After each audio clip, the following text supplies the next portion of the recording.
Abram suas Bíblias aí em Hebreus capítulo 11. O tema que nós vamos falar nessa noite é sobre fé, né? O primeiro tema que nós preparamos para esse mês. E não tem como falar de fé sem abrir em Hebreus capítulo 11, né? Um texto que não apenas explica a natureza da fé, né? Como também fala sobre exemplos tão constrangedores para a nossa maneira de acabar caminhando. Por que constrangedores, né? Porque a gente começa a ver que homens e mulheres, ao longo de toda a história bíblica, acabaram alcançando as promessas de Deus por conta da fé. Então eu gostaria de que a gente lesse o capítulo 11, e nós vamos comentando algumas coisas, e depois vamos tentar trazer isso para a nossa realidade. O que significa essa fé? Muitos sofismas têm sido criados em cima da palavra fé. O sofisma é um raciocínio que parece verdadeiro, mas não é. Muita gente coloca um tanto de coisa hoje na conta da fé. O pessoal pega e fala assim, aqueles radicais religiosos que enchem o corpo de bomba, vai lá e explode um lugar. Aí, tá vendo? É a fé. Pois a Bíblia aponta a fé como outra coisa. A fé não é essa coisa tola que cega os homens, muito pelo contrário. A fé se traduz muito mais por uma compreensão que faz com que a gente enxergue, mesmo de olhos fechados, do que propriamente algo que vai tirar de nós a razão, que vai tirar de nós a capacidade de, alcançando o entendimento, viver de uma forma melhor. Então vamos lá, se você já abriu aí, Hebreus capítulo 11, do começo, diz assim: Ora, a fé é o firme fundamento das coisas que se esperam e a prova das coisas que não se veem. Olha que coisa legal, irmãos. A fé é o firme fundamento das coisas que se esperam e a prova das coisas que não se veem. Fé está associado, quando é falado aqui em firme fundamento, com um alicerce, com fundações. Ou seja, uma vida que está verdadeiramente fundamentada em Deus, ela tem uma clara compreensão do que significa fé. Não é conhecer Jesus da perspectiva de saber quem Ele é. Não é ser um admirador de Jesus, da mesma forma que às vezes nós somos admiradores de outras pessoas religiosas.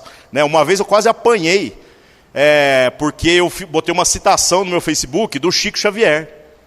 Aí o que aconteceu? Quem queria me bater? Um crente, não era nem o espírita, né? E aí os caras falam assim, mas você é crente, velho, como é que você posta um negócio do Chico Xavier? Eu falo, mano, se a ideia é boa, eu não quero nem saber quem que escreveu. Eu só pus o autor lá porque eu sou honesto, né? Eu podia botar o meu nome e falar que eu que inventei a ideia e tal, né? Mas não. Agora, a minha simpatia por muitas das coisas da vida do Chico Xavier não faz com que eu tenha fé da mesma maneira que ele tem. Que eu tenha o mesmo tipo de crença que ele sustentou durante a sua vida. Mas o que a gente vai percebendo é que, às vezes, essa relação impessoal que a gente tem com pessoas, entidades religiosas do nosso tempo, acaba sendo também o tipo de compromisso que a gente tem com Deus. Então, fé, irmãos, é um alicerce. Fé, diz aqui então, que é a prova de coisas que não se veem. Muita gente, ao andar com Deus, questiona isso. Fala assim, eu queria enxergar. Porque se Deus me desse uma visão, porque se Deus mostrasse para mim, se Deus fizesse isso ou fizesse aquilo, vou falar uma coisa para vocês, irmãos. Se você precisa ver, então não cabe fé mais na sua vida. O próprio Cristo, constrange Tomé, porque o apóstolo Tomé dizia que ele queria não apenas ver o Cristo, quando falaram que ele havia ressuscitado, como ele queria colocar a mão dele nas marcas na mão de Cristo e também do lado. E aí Jesus aparece de uma maneira constrangedora e fala assim, bota a mão aqui.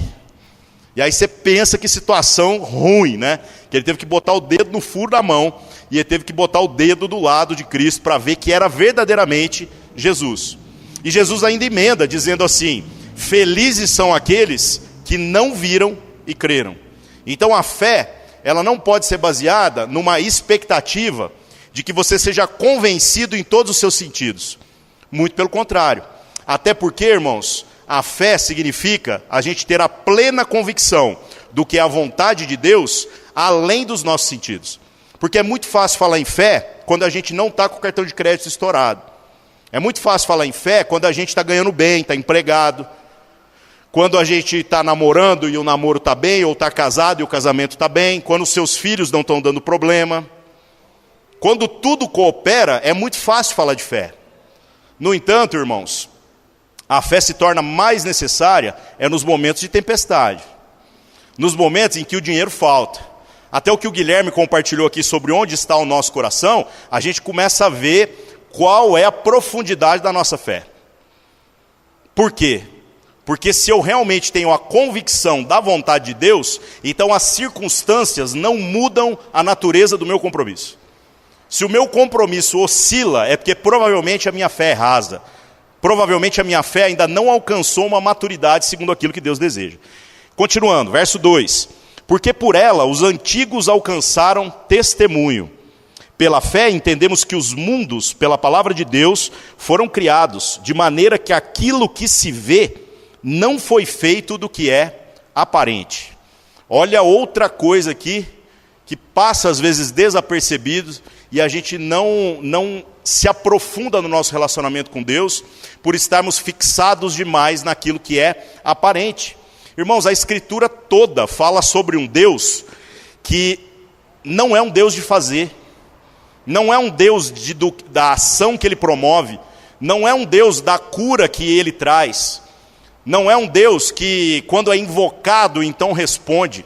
Ele é um Deus que em si só é absoluto, Ele é, e Ele independe até mesmo de nós para que Ele seja pleno.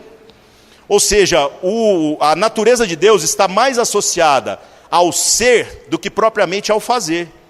E aqui a gente começa a ver que às vezes a natureza do nosso compromisso com Deus está mais associada naquilo que a gente faz do que propriamente na consciência de quem Deus está dizendo que nós somos. E aí a gente vai vivendo uma vida verdadeiramente hipócrita, porque a gente começa a tentar fazer o bem, achando que isso vai conseguir mascarar as podreiras que existem dentro da nossa vida. Vai conseguir ocultar o cheiro podre do nosso espírito morto dentro de nós. Enquanto que a proposta do Evangelho é exatamente diferente, é exatamente o contrário disso. A ideia é de que esta fé, tomando o nosso entendimento, e então contaminando toda a nossa vida, vai fazer com que a gente não seja mais movido por sentimentos. Mas nós iremos agora fazer obras que são tradução daquilo que nós entendemos. Talvez a coisa mais difícil na vida da igreja é que a gente às vezes gosta de parecer que está fazendo a coisa certa, gosta de parecer, de dizer que nós preferimos as coisas corretas, né? E isso vai gerando entre nós um ambiente de hipocrisia, porque daqui um pouco a gente já não confessa os nossos pecados. Meus irmãos, luta contra o pecado todos nós temos, mas pela fé nós afirmamos que não somos mais escravos nem mesmo das nossas inclinações da carne. Nós cremos no que Deus está dizendo a nosso respeito. Mas olhando para mim, você pode apontar um tanto de coisa. Você vai dizer assim, olha, o que eu vejo em você, o que é aparente, é isso, isso, isso e isso. Mas da mesma maneira que esse texto aponta que o mundo visível não foi feito do que é aparente, mas ele foi feito daquilo que é verdadeiramente uma obra de fé. Foi criado do invisível. Esse é o desafio para cada um de nós. Que a gente aprenda a transcender, então, os nossos sentidos. E aí continua, verso 4. Pela fé Abel ofereceu a Deus maior sacrifício que Caim, pelo qual alcançou o testemunho de que era justo, dando Deus testemunho dos seus dons, e por ela, depois de morto, ainda fala. Pela fé Enoque foi trasladado para não ver a morte, e não foi achado, porque Deus o trasladara, visto como antes da sua trasladação, alcançou testemunho de que agradara a Deus. Ora, sem fé é impossível agradar-lhe, porque é necessário que aquele que se aproxima de Deus creia que ele existe e que é galardoador daqueles que o buscam. Irmãos, olha a profundidade deste versículo específico. Diz que não é possível termos um relacionamento verdadeiramente de agradar a Deus sem que haja em nós fé. Então não adianta ser um simpatizante de Jesus. Não adianta ser uma pessoa que conhece a Bíblia de ponta a ponta, se você não compreende a fé como um compromisso relacional. No mês passado, nós falamos muito sobre a questão da vontade de Deus. E sobre como o nosso compromisso tem que ser um alinhamento daquilo que é a nossa vontade com aquela que é a vontade de Deus. Pois a fé, irmãos, é o que proporciona essa conexão. É o que faz com que a gente pare de viver somente segundo aquilo que percebe. e a gente comece agora a agradar verdadeiramente a Deus. Por que eu agradaria a Deus? Deus está precisando ser agradado? Deus está numa crise existencial, que se ele perder o Ari, ele vai ficar muito triste, ele vai ficar vazio e incompleto. A bondade de Deus se manifesta exatamente nisso. Deus não precisa de mim. Deus é pleno, completo, sozinho. Deus não precisa de você. Deus não tem necessidade alguma da sua existência. Deus não tem prazer algum em te ver vivendo do jeito que você vive. Não há nada que você possa acrescentar a Deus que vai completar o que ele já não tinha, o que ele já tinha, de modo a suprir uma necessidade de algo que ele não tinha. Então, o amor de Deus se prova exatamente pelo fato de Deus nos amar sem necessidades. E a nossa fé é o nosso compromisso com esse amor. Porque Deus sabe tudo a nosso respeito. E nós agora fomos chamados para passarmos a conhecer tudo que é necessário a respeito de Deus, para que a gente possa viver de maneira digna, de maneira justa, segundo aquilo que ele falou. Continuando, verso 7. Pela fé, Noé, divinamente avisado das coisas que ainda não se viam, temeu e para a salvação da sua família preparou a arca, pela qual condenou o mundo e foi feito herdeiro da justiça que é segundo a fé. Pela fé, Abraão, sendo chamado, obedeceu, indo para um lugar que haveria de receber por herança, e saiu sem saber para onde ia. Eu acho muito engraçado ver todos esses testemunhos e pensar na caminhada ordinária de qualquer cristão. Existem pontos em que a gente chega na nossa caminhada, que a gente olhando para trás diz assim, não há mais volta. E a jornada da fé, irmãos, quer levar cada um de nós a exatamente esse ponto. Que a gente pare de viver apenas uma vida religiosa, de culto em culto, de pregação em pregação. Mas que a gente agora, virando a chave do entendimento, possa, olhando para trás, não apenas ter arrependimento pela maneira medíocre que a gente possa ter vivido no passado, mas agora com uma convicção totalmente completa, a gente possa ir para frente mais rápido, mais animado, mais inspirado e ao mesmo tempo mais comprometida, capaz de repartir aquilo que você recebeu com alguém, de modo que nós não vamos viver sozinhos, mas como foi o testemunho aqui, tanto de Noé quanto de Abraão, nós nos tornamos bênção para a família, nos tornamos bênção para todos aqueles que Deus nos dá o privilégio de chamarmos de irmãos. Olha que coisa louca, né?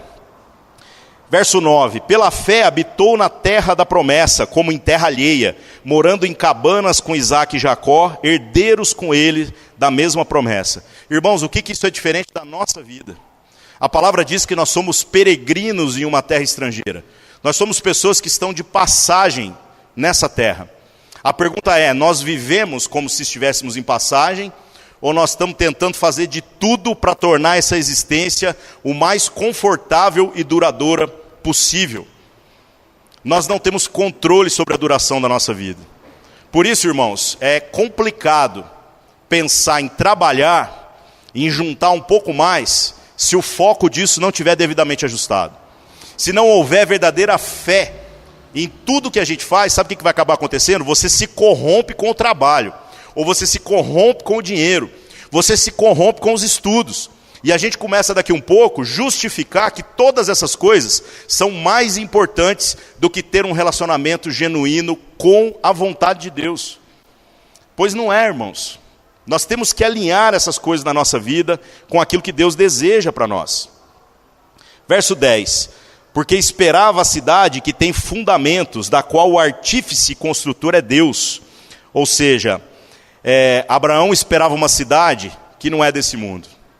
Ele viveu nesse mundo, ele foi próspero nesse mundo, ele abençoou muitas pessoas desse mundo. Ele é um cara que recebeu promessas e essas promessas se cumpriram. É um cara que soube viver numa condição muito boa, mas também soube morar em tendas. Em tudo ele viveu para a glória de Deus. Mas isso aconteceu porque a sua fé é de que a promessa principal de Deus transcendia essa existência.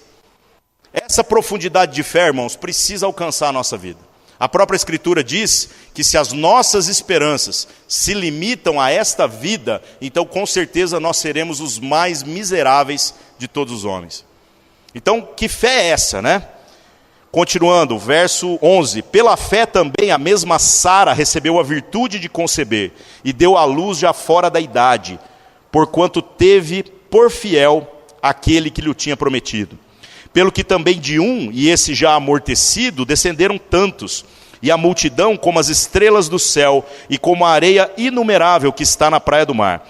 Todos estes morreram na fé, sem terem recebido as promessas, mas vendo-as de longe, e crendo-as e abraçando-as, confessaram que eram estrangeiros e peregrinos na terra. Porque os que isso dizem, claramente mostram que buscam uma pátria. E se na verdade se lembrassem daquela de onde haviam saído, haveria oportunidade de então tornar a ela. Mas agora desejam uma melhor, isso é, a celestial.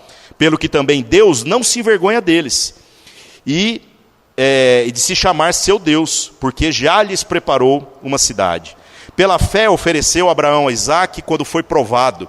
Sim, aquele que recebera a promessa ofereceu o seu único filho. Verso 18, sendo-lhe dito, em Isaque será chamada a tua descendência, considerou que Deus era poderoso para até dos mortos o ressuscitar. E daí também em figura, ele o recobrou. Pela fé, Isaque abençoou a Jacó e Esaú, no tocante às coisas futuras. Pela fé, Jacó, próximo da morte, abençoou cada um dos seus filhos, dos filhos de José, e adorou encostado à ponta do seu bordão. Pela fé, José, próximo da morte, fez menção da saída dos filhos de Israel e deu ordem acerca de seus ossos. Pela fé, Moisés, já nascido, foi escondido 3 meses por seus pais, porque viram que era um menino formoso e não temeram o mandamento do rei. Pela fé, Moisés, já sendo grande, recusou ser chamado filho da filha de Faraó, escolhendo antes ser maltratado com o povo de Deus, do que por um pouco de tempo, tendo o gozo do pecado, tendo por maiores riquezas o vitupério de Cristo, do que os tesouros do Egito, porque tinha em vista a recompensa. Pela fé, deixou o Egito, não temendo a ira do Faraó, porque ficou firme como que vendo o invisível. Pela fé celebrou a Páscoa e a aspersão do sangue, para que o destruidor dos primogênitos não lhe tocasse. Pela fé passaram o mar vermelho, como que por terra seca, o que intentando os egípcios, se afogaram.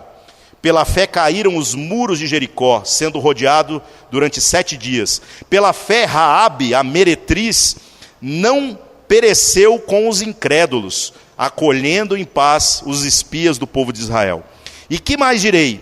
Faltar-me-ia tempo contando de Gideão, Baraque, Sansão, Jefté, Davi, Samuel e dos profetas, os quais pela fé venceram reinos, praticaram a justiça, alcançaram promessas, fecharam as bocas dos leões, apagaram a força do fogo, escaparam do fio da espada, da fraqueza tiraram forças, na batalha se esforçaram e puseram em fuga os exércitos estranhos. As mulheres receberam pela ressurreição seus mortos. Uns foram torturados, não aceitando o seu livramento, para alcançar uma melhor ressurreição.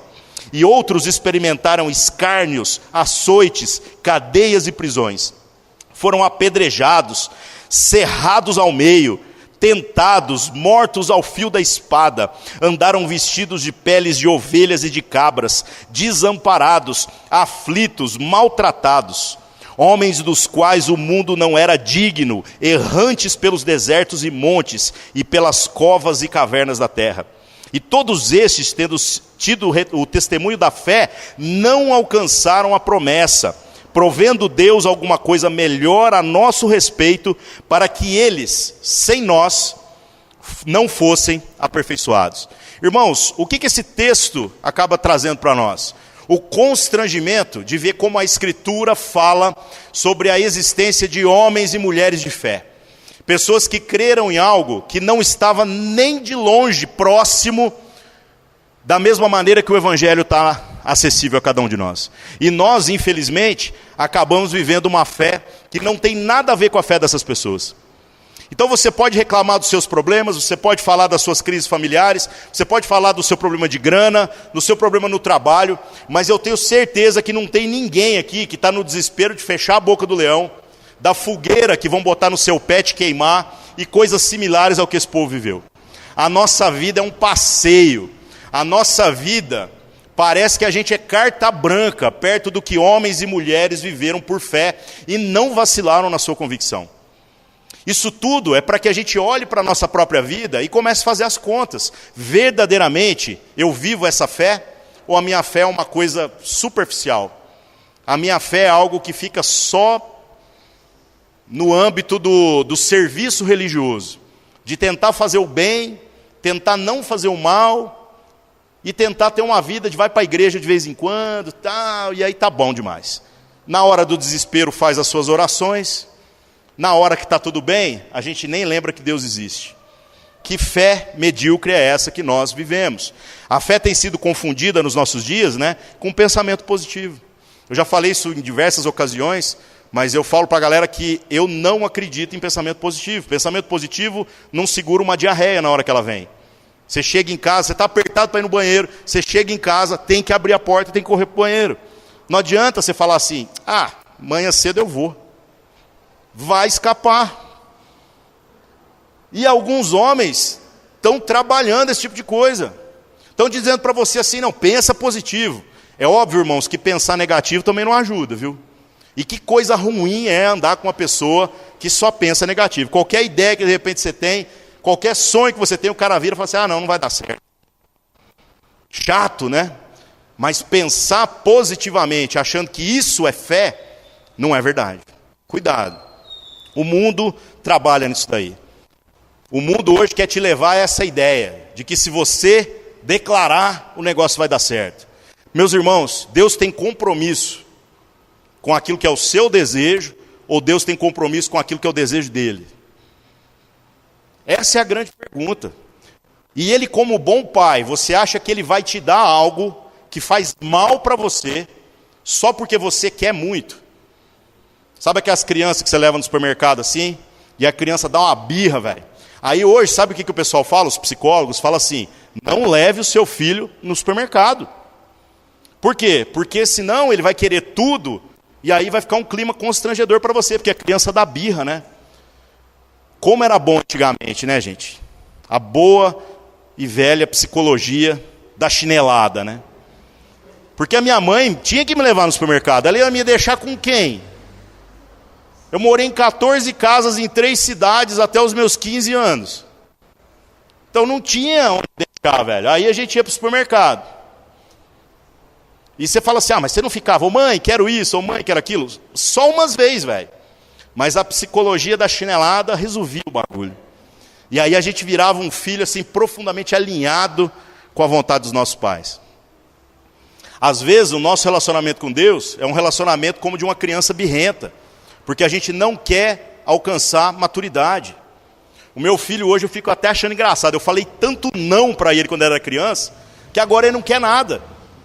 Uma vez a gente foi num restaurante, né, no self-service, e tinha um amigo nosso, pastor também, o Burjac, e aí o Pedro viu um gibi no caixa assim, né? E aí ele virou e falou assim, pai, por acaso assim, tal, se não estiver muito ocupado, as contas estiverem em dia, dá para um dia, quem sabe, você comprar um gibi para mim, né? E aí eu ri, né? Porque eu falei, ele sente as dores, o vínculo relacional fala. E aí eu falei, pode pegar, filho. E aí esse amigo nosso, pastor, virou e falou assim, Pedro, pode pegar o outro também, porque ele estava escolhendo entre um e outro, né? Pode pegar o outro também, que o outro eu pago. E aí ele pegou os dois, escolheu um, guardou e falou assim, precisa não, um só tá bom. Nunca que na minha vida eu ia dizer que um só tá bom, né?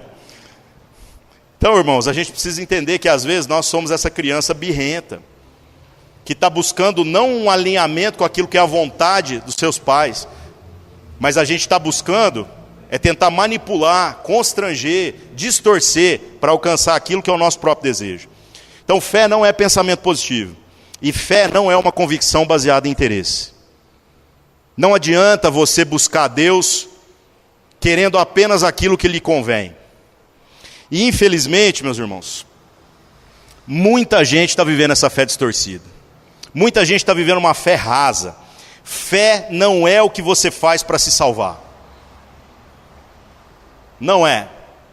A palavra diz que nós somos salvos pela graça, ou seja, um favor que Deus fez a nós, que nós não merecemos e nunca poderemos merecer, mediante a fé. E aí a gente, de maneira equivocada, tenta traduzir essa fé como se ela fosse aquilo que eu tenho que fazer para que eu possa ser salvo. Meus irmãos, a fé é mais relacional do que propriamente uma atitude. Nós cremos em alguém e é este alguém que nos salva. Por isso que a fé está mais ligada ao conceito de ser do que propriamente ao conceito de fazer. Porque se você é, naturalmente você faz aquilo que é coerente com a sua natureza. Agora o zoado é a gente olhar a nossa vida nessa natureza carnal, nessa nossa natureza mundana, escravos do pecado, e a gente tentar simular uma coisa com fé, mas não muda o interior. Já viram quantas propostas religiosas desse mundo trabalham com aquilo que é exterior? Os caras falam assim: você quer ter um relacionamento com Deus? Então não fuma, não bebe, não transa, não usa droga, não sei o quê. É tudo não, não, não, não, não. A fé que nós somos chamados para viver, meus irmãos, transcende todas essas coisas. Ela é um entendimento. A fé não é sobre o que você não deve fazer. A fé é sobre conhecer aquilo que você deve fazer. Aquilo que agrada ao nosso Deus, aquilo que é a vontade dEle. E todo aquele que acerta não erra. Você se liberta do pecado pela consciência agora de viver segundo aquilo que Deus está dizendo a seu respeito. Muda completamente. E aí tem um texto aqui que está em João, capítulo 17, verso 3, eu vou só ler, se quiser abrir para conferir, que diz assim: e a vida eterna é essa, que te conheçam, a ti só, por único Deus verdadeiro, e a Jesus Cristo a quem enviaste. Se a fé, então, é aquilo que nos proporciona a vida eterna se traduz por conhecer a Deus e conhecer a Cristo como o caminho para se chegar a Deus. Fé que está baseada em outros parâmetros, sem ser isso, não é fé. É algum tipo de crença. E o mundo está cheio de gente com muita crença e com muita convicção. Tanto que a gente até brinca, a gente fala assim, de que religião que você é, né? E hoje a galera já fala, o cara fala assim: eu sou da Rinodê.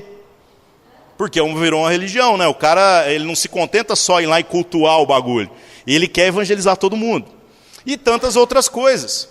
Nós já perdemos alguns irmãos para atividade física. Vocês acreditam nisso?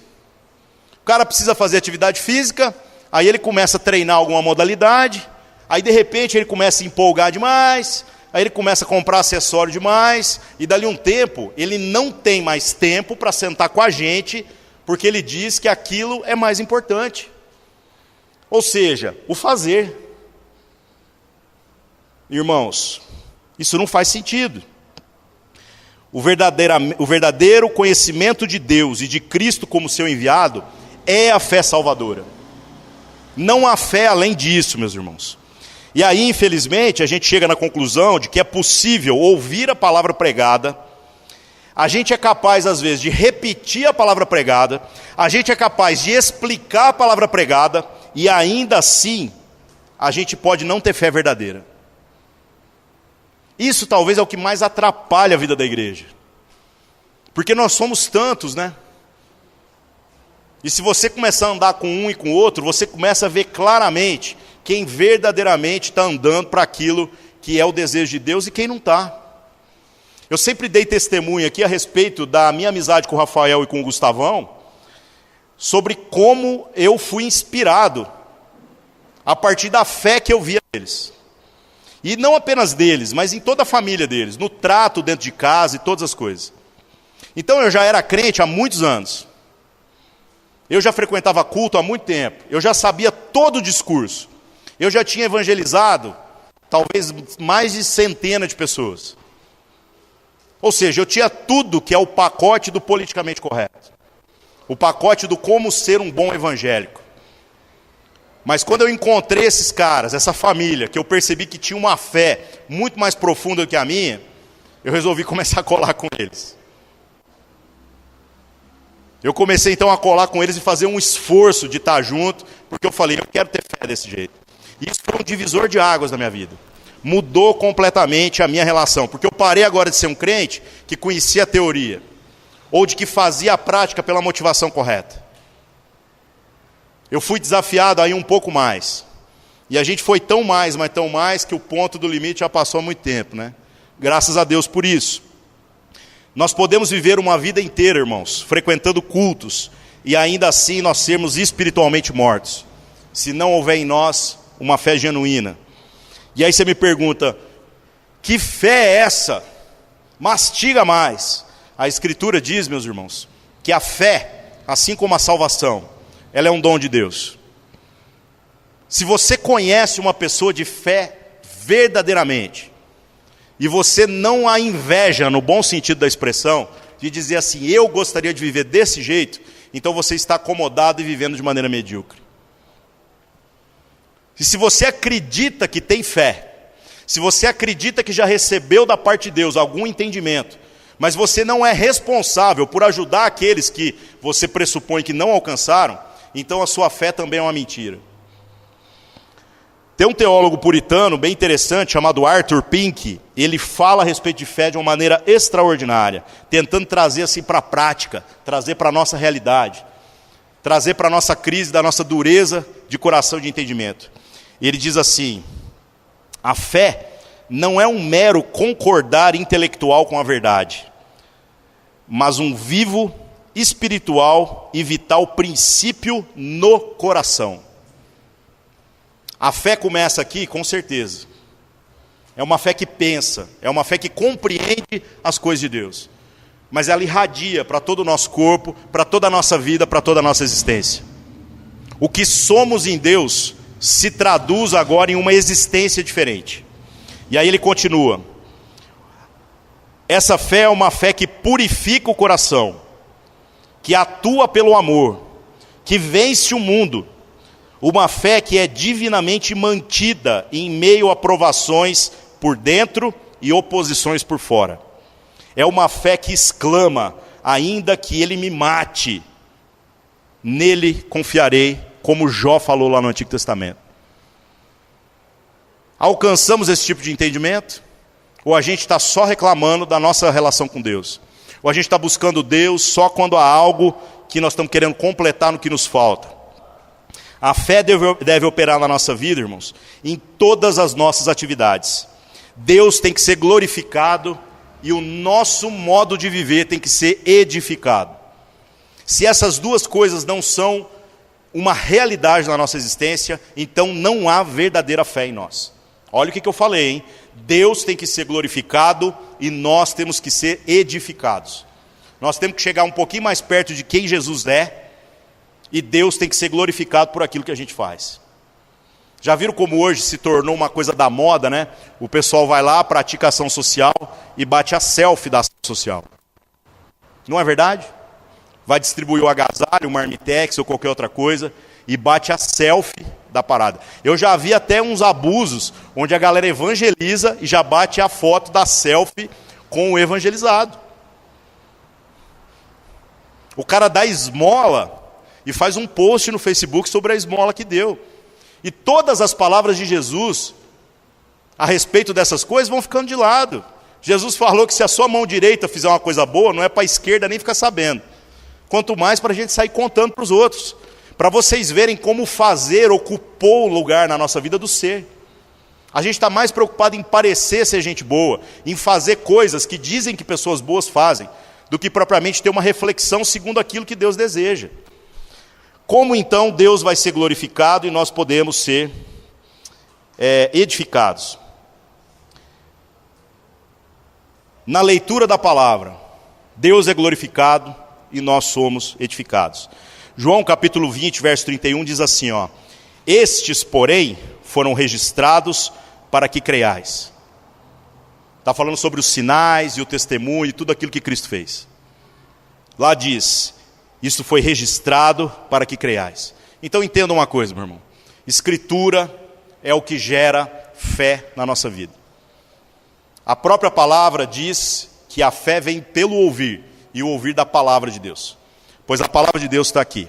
E se alguém trouxer alguma palavra que é diferente do que está aqui, a própria Escritura diz que esse aí deve ser amaldiçoado, porque esse não tem parte com Deus. Então, há uma operação dessa fé na nossa vida, no que se refere a compromisso com a leitura da palavra? Nós entendemos o privilégio de tê-la. A fé deve operar na pregação dos servos de Deus. Gálatas capítulo 3, verso 2, fala que a pregação da fé opera coisas extraordinárias. Olha que coisa louca, a pregação da fé muda a vida de uma pessoa. A pregação da fé tira pessoas de abismos, transforma a vida de uma pessoa desesperada, desamparada e perdida. Então, se a sua fé está na palavra, mas não está nessa palavra que te enche tanto, a ponto de transbordar, de modo que você tenha algo a repartir com o outro, então a sua fé é superficial. Essa fé tem que ser vista nas nossas orações. Tiago capítulo 1, verso 6, fala assim, que aquilo que nós pedimos, nós devemos pedir com fé, em nada duvidando. Tiago também fala, viu, irmãos, que muitas das nossas orações não serão atendidas, porque nós pedimos muito, mas pedimos mal. O que é pedir mal? Pedir mal é não ter um alinhamento da nossa vontade com aquela que é a vontade de Deus. É não ter verdadeira fé, é ter expectativa, é diferente. Quarto, na nossa vida diária é necessário que a fé seja vista. 2 Coríntios capítulo 5, verso 7, diz assim, visto que andamos por fé e não pelo aquilo que vemos, e este viver que agora tenho na carne, vivo pela fé no Filho de Deus. A Escritura então não fala apenas da fé como algo que é o da leitura e o da pregação, mas fala também com relação à nossa oração e com relação à nossa maneira de caminhar. Hoje de manhã o Enio, ao compartilhar aqui, falou uma coisa muito interessante, e que é o resumo de todas as perguntas de bobagem que a gente vê na internet. Toda vez que você vai na internet, aparece alguém e fala assim, pastor, eu tenho uma pergunta. Aí eu já dou a resposta para a pessoa, eu falo, não. E ela, como assim não? Porque eu já sei o que você vai perguntar. Você vai perguntar assim, posso fazer alguma coisa? Não é? E a Escritura diz que tudo que não provém de fé é pecado. Se você está me perguntando, já tem dúvida, porque se não tivesse certeza, não estava perguntando. Então, onde há dúvida, não há certeza. Onde há dúvida, não há fé. Então, se não tem fé, é pecado, e eu não sei nem o que você está querendo perguntar para mim. Agora, trazendo isso para as outras esferas da nossa existência. Irmãos, trabalhar sem fé não glorifica a Deus e não edifica a nossa própria existência, é perda de tempo. Não, mas eu preciso. Não. Você vai conseguir matar a fome agora. Você vai conseguir pagar os boletos. Mas a sua razão existencial não se cumpre plenamente.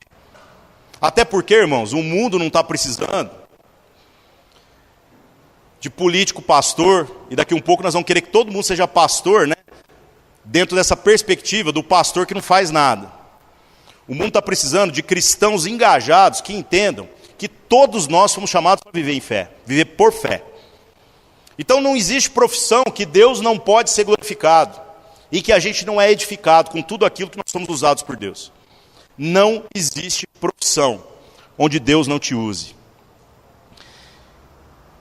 E para encerrar, irmãos, a nossa fé tem que ser vista em como nós encerramos os nossos dias. Esses dias morreu o Billy Graham, né? Semana passada. E um homem que viveu até os 99 anos, de um testemunho irretocável. Teve uns sites aí tentando denegrir a imagem do cara, falando que essa corja aqui no Brasil de pastores pilantras são por causa do exemplo do Billy Graham. Gente, que aberração. Um homem que não teve uma mancha no currículo. Um homem que, sabendo que o parapeito do abismo era aqui, fez questão de andar muito longe. Testemunho extraordinário. Família, está todo mundo bem. Todo mundo firme, todo mundo viveu as suas crises, viu, gente? O filho dele, que acabou por fim até abandonando a fé, quando voltou, acabou se tornando o cara que hoje assumiu a Fundação Billy Graham. Um homem de Deus, um homem de fé. Aí foi o enterro dele essa semana, né? E eu vi o túmulo dele. Botaram uma plaquinha desse tamanho. Ele foi o terceiro civil na história a ser velado na Casa Branca, nos Estados Unidos. Ele fez a oração de posse de todos os presidentes, desde o Truman até agora, na década de 40. Então não era pouca coisa, né? Aí você fala, mas irmãos, o maior testemunho desse homem é de que ele perseverou até o fim. Hebreus capítulo 11 aqui, né, no verso 13, que a gente até estava passando aqui, né? Fala assim: todos estes morreram na fé, sem terem recebido as promessas, mas vendo-as de longe e crendo-as, abraçando-as, confessaram que eram estrangeiros e peregrinos na terra.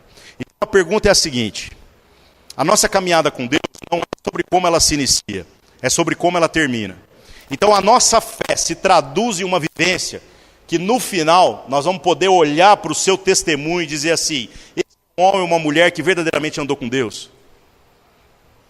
E aí você diz assim: mas eu tenho outras coisas que são mais importantes. Meus irmãos, o que é mais importante do que verdadeiramente conhecer Deus? Mas eu estou namorando, a gente também já namorou, sabe? É que eu noivei, a gente também já noivou. É que eu casei, a gente também já casou. É que eu estou fazendo faculdade, a gente também já fez. O TCC, fiz também. É que agora, né, minha esposa está grávida, a minha também já teve. É que agora a gente tem um filho pequeno, a gente também já teve. É que agora meu filho está numa fase complicada, o nosso também já teve. Então qual é a nossa desculpa, irmãos? A fé é esse direcionamento acerca de como, na vontade de Deus, nós nos tornamos aqueles que dão bom testemunho em tudo que nos é proposto no caminho. É sobre como a gente chega lá, sobre como as pessoas que viveram com você podem olhar lá para o seu caixão no dia do seu velório e dizer assim: era um idiota. A gente fala isso a respeito dos nossos amigos, né? Era um palhaço, mas amava Jesus. Viveu por fé. Fez mais do que um servo inútil faria. Repartiu aquilo que podia. Lutou consigo mesmo para tentar passar na porta estreita. Merece? De jeito nenhum. Mas pela graça, estamos aqui para dar bom testemunho a respeito dessas pessoas. Agora nós, irmãos, que ainda temos o privilégio da vida, temos que olhar para a nossa existência e fazer as contas. Pensa aí com você mesmo. Qual é o testemunho que você deixa da sua existência? É um testemunho de fé ou é um testemunho de interesse e de mediocridade? A gente olha, às vezes, como vê para algumas pessoas e fala assim: essa pessoa é uma pessoa de igreja, é um igrejeiro. Mas aí você começa a andar perto e fala: mas ela não tem fé. Não seja essa pessoa. Seja uma pessoa que vive uma fé verdadeiramente inspiradora e que tenha algo para repartir, para abençoar as outras pessoas. Viva uma fé, meus irmãos, que pulsa e que faz com que você esteja sempre animado, alegre, grato, inspirado a andar um pouco mais junto com os irmãos que Deus tem dado. Menos que isso, meus irmãos, é uma vida medíocre. E Deus deseja mais do que isso para nós. Então que a gente possa agora, curvando a nossa cabeça, nos colocando diante de Deus e clamando para que Ele aumente a nossa medida de fé. Que Ele nos leve agora a viver num patamar que a gente nunca experimentou. Algo maior, algo mais sublime. Algo que vai fazer com que tudo na nossa existência seja diferente. Pelo que fazemos? Não. Pela consciência que o Espírito Santo vai gerar em cada um de nós, de quem nós somos. Aí o nosso fazer vai ser diferente por tabela.